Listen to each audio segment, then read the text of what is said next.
Maybe you run a business and you really want to aim high by learning how to fly a drone.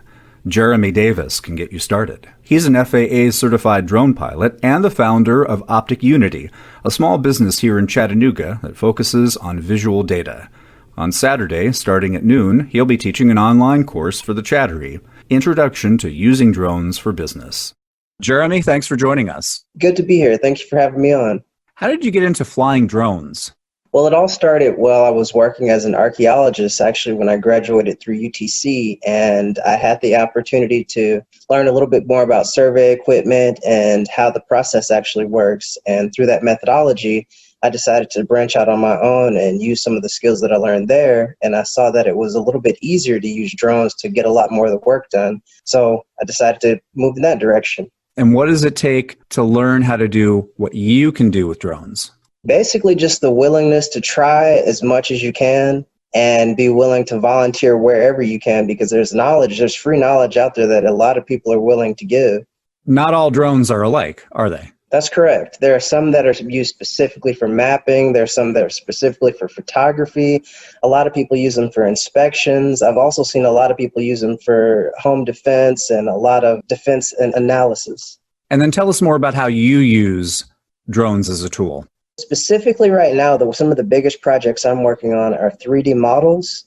Typically, I'll go out into a field or look for a building that seems like it'd be interesting, and I'll set my drone to do a few 360-degree loops around it, and then I'll take some terrestrial photos with my camera. And through a software called Web Open Drone Map, I'm able to stitch them all together to create an image that people can use for any type of inspection or analysis. And of course, drones can be used as a toy, and that can create a lot of confusion about when it's appropriate to use a drone and when not.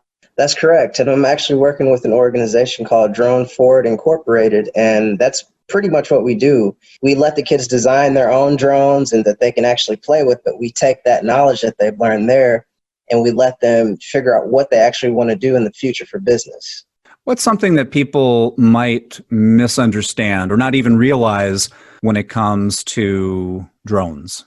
That these things are not just tools. They can be potentially dangerous. There's a specific certification that you need called the Part 107. It's a license through the FAA, and it basically takes you through meteorology. They teach you about the weight of drones. They teach you about the physics and the dangers that they can propose with people who aren't experienced with them. And of course, what you will be teaching online for the Chattery, people will not be getting that certification at the end of the course. What will they be getting from your course? The intro to my course, it's basically designed to teach them how that they can take their drone beyond just the whole hobby level and give them a little bit more of a tool that they can use in their own personal businesses.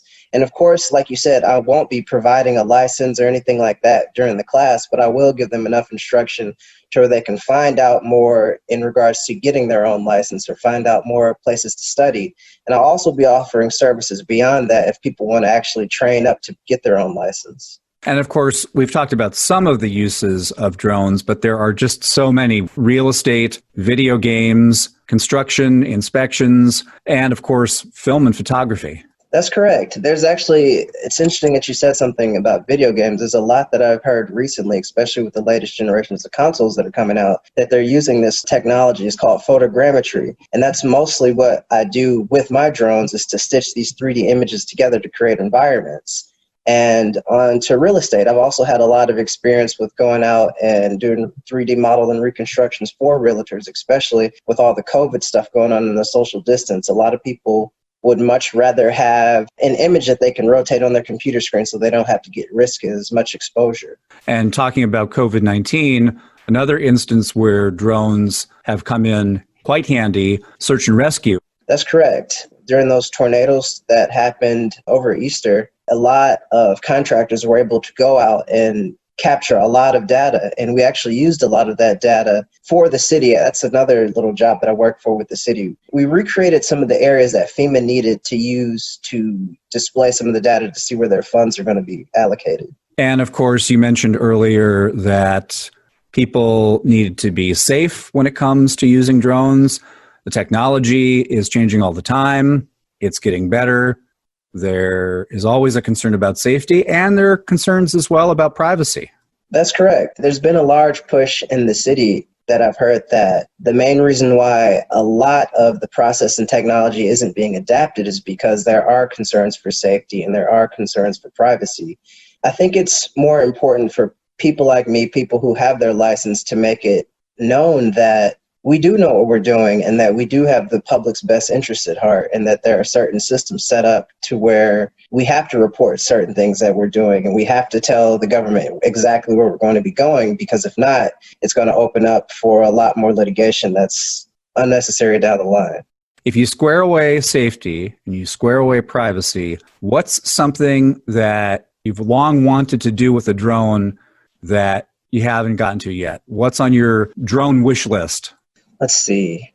I'd like to get a little bit more into the FPV style of drone racing. I think it's really cool how a lot of the guys, they have their own goggles set up. They're basically zipping around like an actual pilot in the sky.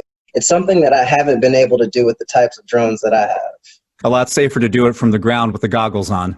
That's for sure. It's probably the farthest I'll ever go in that regard. And people who want to participate in this course online, they can go to thechattery.org. For more information about you and what you do at Optic Unity, where can they go online? You can actually just type in opticunity.site. You can find me on Instagram, you can find me on Facebook, but probably the easiest way to find me is either throughout